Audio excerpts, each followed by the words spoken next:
हर हर।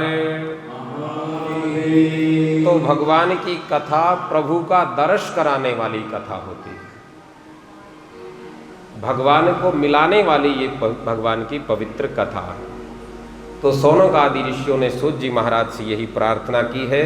और कथा कैसी हो कि सदाचारश्च सद्भक्तिर्विवेको वर्धते कथम। ये सदाचार, भक्ति और विवेक की वृद्धि करने वाली कथा हो। महाराज हमें ऐसी कथा को आप सुनाएं। सर्व सिद्धांत निष्पन्न है भक्त्यादि कविर्वर्धनम। शिवो तस्करम दिव्यम शृणु वत्स रसायनम। शृणु वत्स रसायनम। सर्व सिद्धांत निष्पन्न, सभी सिद्धांतों का ये सार है। यानी कि जितने भी सिद्धांत ऋषियों मुनियों महापुरुषों ने दिए हैं, उन सब सिद्धांतों का सार यही है कि हमारा मन भगवान भोलेनाथ के चरणों में लग जाए। और कृष्ण द्वैपायन ने, कृष्ण द्वैपायन कौन है? व्यास जी महाराज। जिन व्यास जी महाराज ने इन सारे पुराणों की रचना की, तो उन्होंने कलयुग के प्राणियों के हित को ध्यान में रख करके इस विस्तृत शिव पुराण को छोटा किया। वैसे तो ये बहुत विस्तृत है, लेकिन ऐसा कहते हैं कि व्यास जी महाराज ने ये विचार करके कि कलयुग के प्राणियों पर ना तो इतना समय होगा, बहुत थोड़ा ही समय उनके पास है, तो उनका कल्याण हो तो ये छोटा ही ग्रंथ बहुत है। और 24,000 श्लोकों का ये ग्रंथ है। जन्मांतरे भवेत पुण्यम सहदस्य सुमिश्चितः तस्य प्रीतिर भवे तत्र महाभाग्यवतो मुनेः।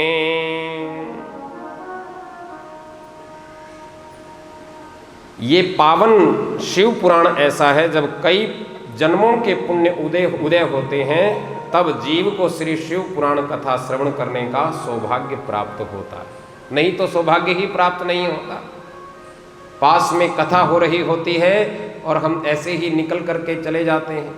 तो इसका अर्थ ये है कि जब पुण्य उदय होते हैं, तभी भगवान की कथा सुनने का अवसर हमको मिलता है। और ऐसा कहते हैं कि शिव पुराण की कथा को साक्षात भगवान सदाशिव का ही स्वरूप समझना चाहिए। यानी कि भगवान भोलेनाथ का जो स्वरूप है, वो शिव पुराण की कथा से उस स्वरूप का बोध हो जाता है। यानी कि साक्षात शिव स्वरूप ही ये कथा है। इस कथा को कितनी बार सुना जाए? कोई कहे कि हमने तो एक बार सुन ली थी, या एक बार पुस्तक लेकर के आए थे, उस पुस्तक का पाठ सावन के महीने में कर लिया था। देखो, हमें भूख लगती है, एक बार भोजन करते हैं और ये कहें कि बस एक बार भोजन कर लिया था, उस भोजन से क्या संतुष्टि तृप्ति हो जाती है?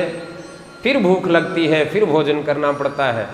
तो जब तक जीवन है तब तक बार बार इस कथा को सुना जाए। कथा के रसिक जन बार बार भगवान की इस मंगलमयी कथा को सुने। ये शृण्वन्ति मुनिशैवं पुराणानां शास्त्रमुत्तमं ते मनुषा न मन्तव्यः रुद्रा एव न सक्षमः। जो श्रद्धा पूर्वक श्री शिव महापुराण की कथा का श्रवण करते हैं, उन्हें साक्षात रुद्र रूप ही समझना चाहिए। शिव रूप ही वो हो जाता है। उपनिषद में आत्म तत्व के लिए एक बात आई है, शिवोहम सोहम सच्चिदानंदहम ब्रह्मस्मि। यानी कि ये जो आत्मा है, जो आत्मा परमात्मा का ही अंश है, इस आत्मा की अनुभूति जीवन में हो जाए तो और इससे बड़ा कोई लाभ जीवन में है नहीं। आत्मलाभ की प्राप्ति हो जाए, शिवोहम शिव स्वरूप की प्राप्ति हो जाए, तो ये होगी कैसे? बार बार जब हम भगवान की इन मंगलमयी कथाओं को सुनेंगे तब ये शिव स्वरूप की प्राप्ति हो जाती है। वंदे शिव पुराणम ही सर्वदाहम प्रसन्नभिः शिवः प्रसन्नता माया दद्यात सत्पदयो रतिम। तो ऐसे शिव पुराण की महिमा को सूत जी महाराज बताने लगे तो शौनक आदि ऋषियों के मन में एक जिज्ञासा आई कि जिस शिव पुराण की महिमा को आप इतना बता रहे हो, प्रमाण क्या है? क्योंकि प्रमाण से ही तो कोई बात समझ में आती है ना, भाई उसका ये प्रमाण है। क्या प्रमाण है कि शिव पुराण की कथा सुनने से पतित भी तर जाता है? तो सूत जी महाराज ने कहा कि हे ऋषियों, मैं आपके इस प्रश्न का बड़ा आदर करता हूं, बहुत आदर करता हूं। आप इस शिव पुराण की महिमा में दो प्रसंग सुनते हो, एक तो देवराज ब्राह्मण का प्रसंग है और एक चंचुला का प्रसंग आता है। आइए ध्यान से इन दोनों प्रसंगों को सुने। ये दोनों प्रसंग हमें बताते हैं किस प्रकार से पतित जीव भी गलती से भी यदि भगवान भोलेनाथ की महिमा को सुन ले, जो श्रद्धा पूर्वक सुन ले उसका तो कहना ही क्या है, भूल से भी सुन ले, बिना श्रद्धा के भी सुन ले, सुनने की इच्छा नहीं है फिर भी कान में शब्द पड़ गए और बार बार वो शब्द पढ़ते रहे कान में, तो कथा के उन शब्दों ने किस प्रकार से देवराज के जीवन का कल्याण किया, ये प्रसंग आइए आप लोग श्रवण करें। बोली शंकर भगवान की जय।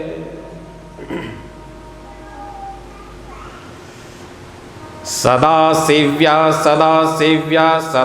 सेव्या विशेषतः एतच्चित् महापुराणस्य कथा परम पावनी।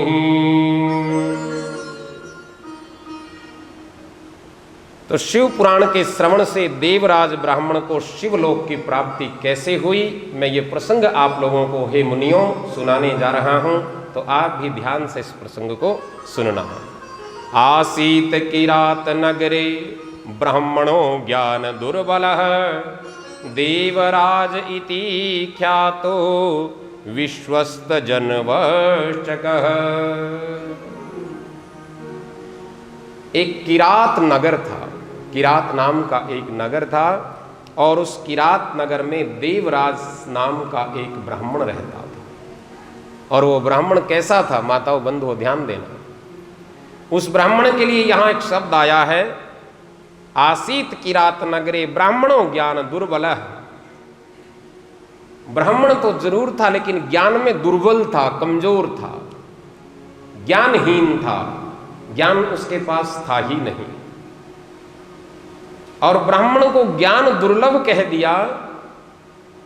ब्राह्मण को ज्ञान दुर्लभ यदि कोई कहे तो ये ब्राह्मण के लिए गाली से कम नहीं है। ब्राह्मण शरीर से दुर्बल हो जाए तो कोई परेशानी नहीं है। सुदामा जी महाराज शरीर से दुर्बल थे, जीर्ण शीर्ण सा उनका शरीर था, लेकिन वो ज्ञान से दुर्बल नहीं थे। निरंतर हरि नाम उनकी जीवा पर रहता था। तो ब्राह्मण शरीर से कमजोर हो जाए तो चलेगा, लेकिन ब्राह्मण ज्ञान से दुर्बल हो जाए तो बड़ी बुरी बात हो जाएगी। ब्राह्मण ही यदि ज्ञान दुर्बल है, ज्ञान से हीन है, तो फिर पूरे समाज का क्या होगा? समाज का तो भला हो ही नहीं सकता। ब्राह्मण को मस्तिष्क की संज्ञा दी गई है। यदि किसी का दिमाग ही खराब हो जाए तो फिर चाहे शरीर भले ही स्वस्थ रहे तो वो तो कुछ भी नहीं कर सकता। इसलिए ब्राह्मण को ज्ञानवान होना चाहिए, ब्राह्मण को साधक होना चाहिए। ब्राह्मण के बहुत सारे गुण बताए हैं, वो सभी गुण ब्राह्मण में होने चाहिए। और ब्राह्मण में 9 गुण कहे गए हैं। जब आप मानस में एक प्रसंग सुना होगा, जब कथा आप सुनते हो, भगवान परशुराम जी जब आए हुए हैं वहाँ और परशुराम और लक्ष्मण जी के बीच संवाद चल रहा है। राम जी आकर के परशुराम जी को शांत करने का प्रयास करते हैं। क्योंकि राम तो विनम्र हैं, सहज हैं। राम जी कह रहे हैं, देव एक गुण धनुष हमारे, नव गुण परम पुनीत तुम्हारे। देव एक गुण धनुष हमारे, नव गुण परम पुनीत तुम्हारे। हे मुनिवर, हम क्षत्रियों का तो एक गुण है। कौन सा गुण है? क्षत्रियों का गुण धनुष है। तो हम क्षत्रियों के पास तो ये धनुष का गुण है, हमें इस अपने गुण पर गर्व है। लेकिन आप ब्राह्मणों के तो 9 परम पवित्र गुण हैं। 9 परम पवित्र गुण आपके हैं। और ये कौन कौन से हैं? सम, दम, तप, शौच, क्षमा, सरलता, ज्ञान, विज्ञान, आस्तिकता। यानी कि एक अच्छे व्यक्ति में जितने गुण होने चाहिए वो सारे के सारे गुण यहां बताए गए हैं कि नाथ आप में तो ये गुण है। लेकिन ये जो देवराज नाम का ब्राह्मण था, नाम तो इसका देवराज जरूर था, लेकिन देवत्व इसमें थोड़ा सा भी नहीं था। देवत्व था ही नहीं। जीवन में देवत्व का विकास हो, इस बात के लिए हमें सदैव प्रयत्नशील रहना चाहिए। जीवन में असुरता ना हो। लेकिन देवराज का नाम देवराज जरूर था और उसके जीवन में असुरता ही असुरता थी। क्या करता? बोले वो अपनों को ही धोखा देता रहता था। जो उसके अपने लोग थे ना, अपने परिवारजन, अपने भाई बंधु, उन्हीं के ही साथ जाल साजी धोखेबाजी ये करता रहता। और क्या करता? बोले किसी का धन भी छीन लेता और अवसर लगे तो किसी की हत्या भी कर देता, मदिरा पान करता। अपनी विवाहिता पत्नी के साथ भी उसका ठीक से संबंध नहीं रहा और एक वेश्या, शोभावती नाम की एक वेश्या थी, उसके साथ भी वो विवाह उसने कर लिया, उसके साथ रहने लग गया। यानी कि हर तरह से आचारहीन हो गया। जीवन में कोई व्यक्ति आचारहीन हो जाए, उसका चरित्र चला जाए, तो उसका तो जीवन बेकार ही समझना चाहिए। तो देवराज का जीवन ऐसा था। अब व्यक्ति सदा युवान नहीं रहता, सदा युवा नहीं रहता। समय बीतता है, शरीर दुर्बल हो जाता है, इंद्रियां क्षीण होने लगती हैं। तो देवराज के का भी जो युवावस्था थी, यानी कि युवावस्था में तो खूब भटक गया, जितना भटक सके उतना भटका। लोग कहते हैं कि युवावस्था कोई भजन करने की अवस्था थोड़ी है। अच्छा, युवावस्था शराब पीने की अवस्था तो है, युवावस्था भजन करने की अवस्था नहीं। युवावस्था में और सारे गलत काम किए जाएं, भगवान को याद ना किया जाए। अरे जब जीवन ही बीत गया फिर भगवान याद आए तो क्या फायदा। वो अवसर लगेगा तो हम वो गीत गाएंगे कभी। आज उसकी एक पंक्ति ही, भजन कर भरी जवानी में बुढ़ापा किसने देखा है।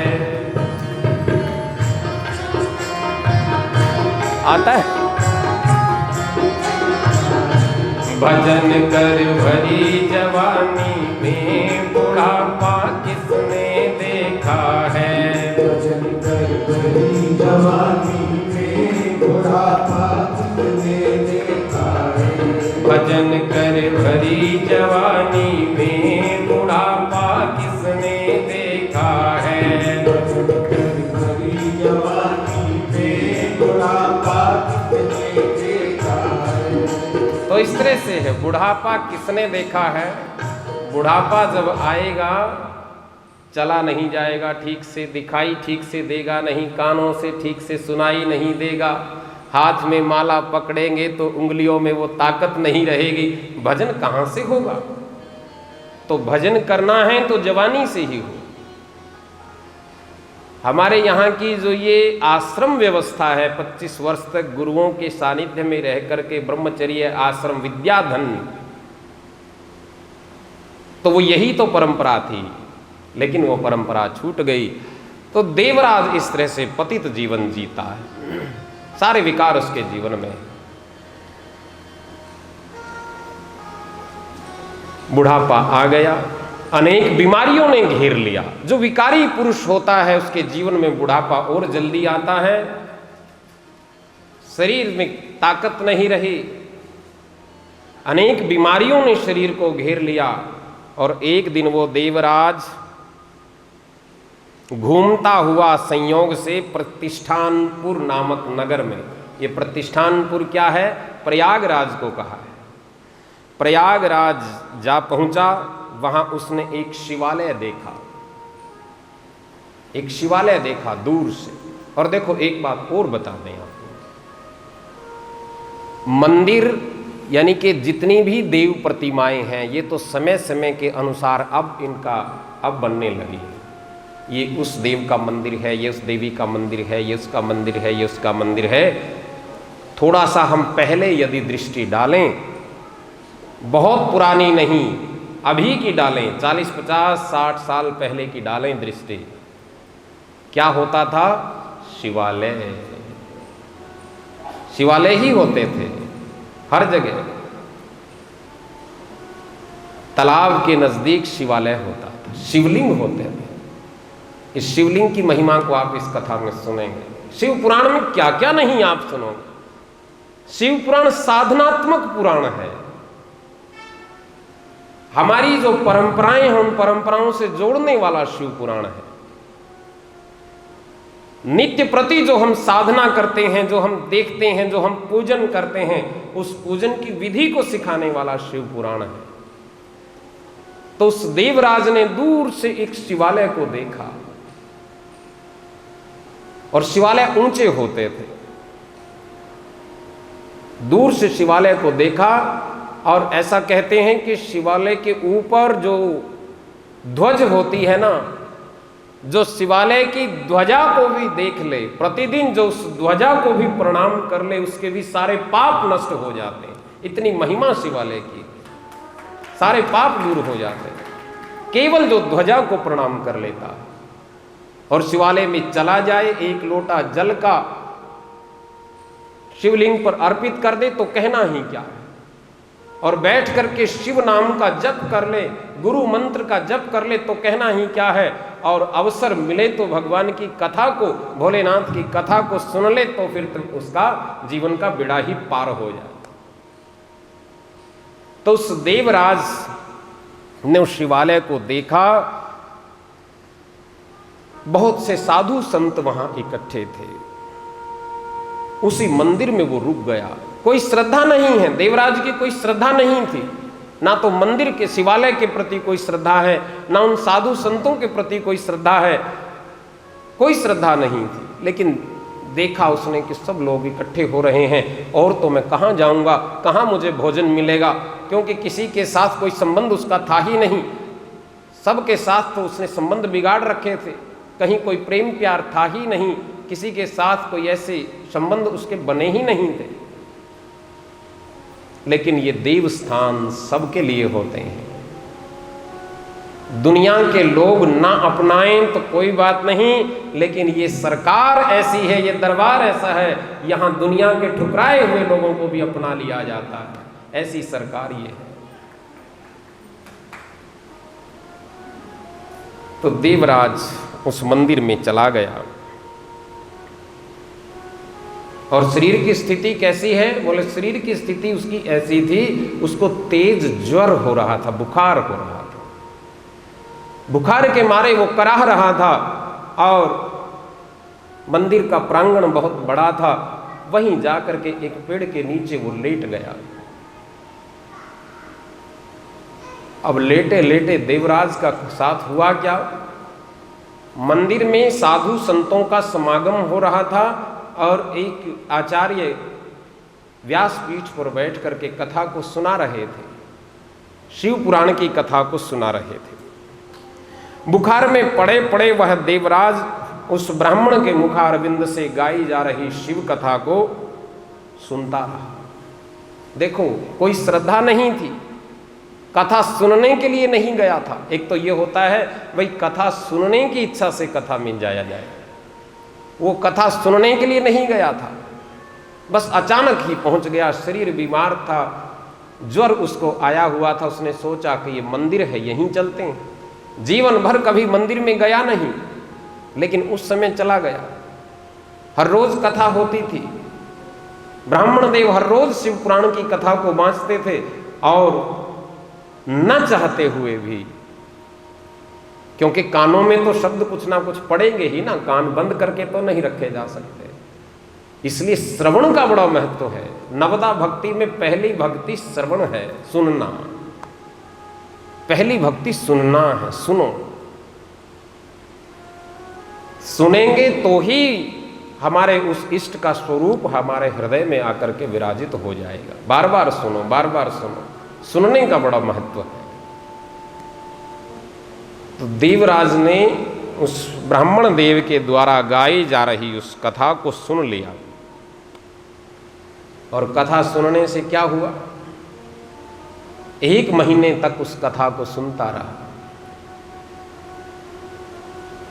और आखिर एक दिन उसका शरीर पूरा हो गया, यानी कि मृत्यु को प्राप्त हो गया। देखो बंधुओं मानताओं, शरीर की यात्रा तो, इस जीव की यात्रा तो ऐसी है, ये यात्रा अनवर्त चलती रहती है। जीवात्मा ने आज इस शरीर को धारण किया है, प्रारब्धवश जितनी भी हमारी अवस्था है उस अवस्था को भोग करके ये जीवात्मा इस शरीर को छोड़ देगी।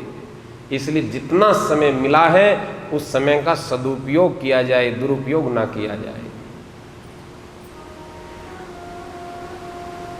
जीवन का दुरुपयोग ना किया जाए। संत सभा झांकी नहीं, कियो न हरि गुण गान।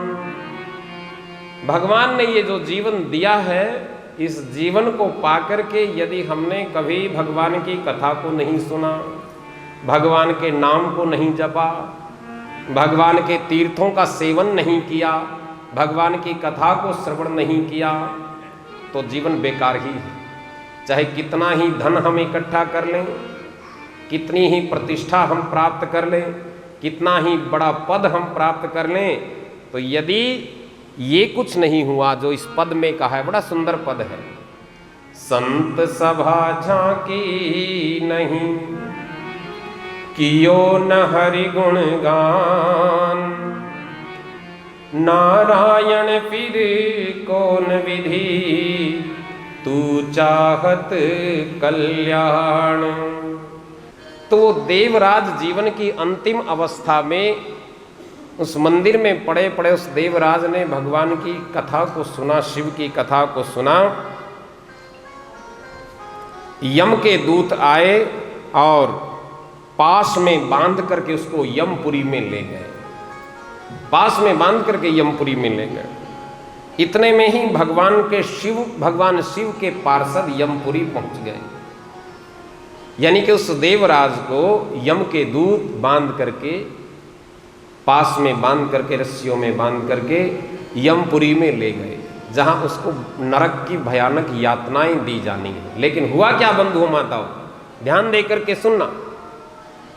तभी वहां यमपुरी में भगवान शिव के गण पहुंच गए।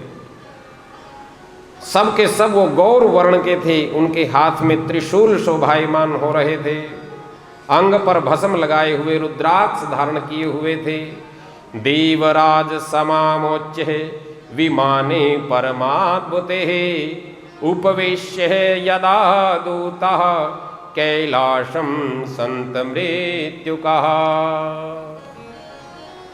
भगवान शिव के पार्षदों ने यमदूतों से छुड़ा करके उस देवराज को और कहाँ ले गए, शिवलोक में उसको ले गए। यानी कि यम के पास में जो बंधा हुआ था, यमदूतों के द्वारा पास में जो बंधा हुआ था, उससे मुक्त कराया, और शिव पुराण की कथा सुनने का फल उसको ये मिला कि वो कैलाश धाम का निवासी हो गया। बोली शंकर भगवान की जय। धन्यः शिव पुराणस्य कथा परम पावनी, धन्या शिव पुराणस्य कथा परम पावनी यस्याः श्रवण मात्रेण पाणियानपि मुक्ति भाव। धन्य है ये शिव पुराण की कथा जो देवराज जैसे पतित व्यक्ति का भी कल्याण करने वाली है, यानी कि उसकी भी मुक्ति हो गई, शिवलोक का अधिकारी बन गया। बंधुओं माताओं ध्यान देना, हम सब देवराज जैसे पतित नहीं हैं। हम सब तो अपना अपना सात्विक जीवन जीते हैं, बढ़िया जीवन सब जी रहे हैं। अरे जिस शिव पुराण की कथा ने देवराज जैसे पतित का भी उद्धार कर दिया, वो हम और आपका उद्धार कैसे नहीं करेगा। तो वो देवराज जीवन की अंतिम अवस्था में उस मंदिर में पड़े पड़े उस देवराज ने भगवान की कथा को सुना, शिव की कथा को सुना। यम के दूत आए और पास में बांध करके उसको यमपुरी में ले गए, पास में बांध करके यमपुरी में ले गए। इतने में ही भगवान शिव के पार्षद यमपुरी पहुंच गए, यानी कि उस देवराज को यम के दूत बांध करके, पास में बांध करके, रस्सियों में बांध करके यमपुरी में ले गए, जहां उसको नरक की भयानक यातनाएं दी जानी है। लेकिन हुआ क्या बंधुओं माताओं, ध्यान देकर के सुनना। तभी वहां यमपुरी में भगवान शिव के गण पहुंच गए। सब के सब वो गौर वर्ण के थे, उनके हाथ में त्रिशूल शोभायमान हो रहे थे, अंग पर भस्म लगाए हुए, रुद्राक्ष धारण किए हुए थे। देवराज समामोच्य विमाने परमाद्भुते उपवेश्य यदा दूतः कैलाशम संत मृत्युका। भगवान शिव के पार्षदों ने यमदूतों से छुड़ा करके उस देवराज को और कहाँ ले गए, शिवलोक में उसको ले गए। यानी कि यम के पास में जो बंधा हुआ था, यमदूतों के द्वारा पास में जो बंधा हुआ था, उससे मुक्त कराया और शिव पुराण की कथा सुनने का फल उसको ये मिला कि वो कैलाश धाम का निवासी हो गया। बोली शंकर भगवान की जय। धन्यः शिव पुराणस्य कथा परम पावनी धन्या शिव पुराणस्य कथा परम पावनी यस्याः श्रवण मात्रेण पाणियानपि मुक्ति भाव। धन्य है ये शिव पुराण की कथा जो देवराज जैसे पतित व्यक्ति का भी कल्याण करने वाली है, यानी कि उसकी भी मुक्ति हो गई, शिवलोक का अधिकारी बन गया। बंधुओं माताओं ध्यान देना, हम सब देवराज जैसे पतित नहीं हैं। हम सब तो अपना अपना सात्विक जीवन जीते हैं, बढ़िया जीवन सब जी रहे हैं। अरे जिस शिव पुराण की कथा ने देवराज जैसे पतित का भी उद्धार कर दिया, वो हम और आपका उद्धार कैसे नहीं करेगा।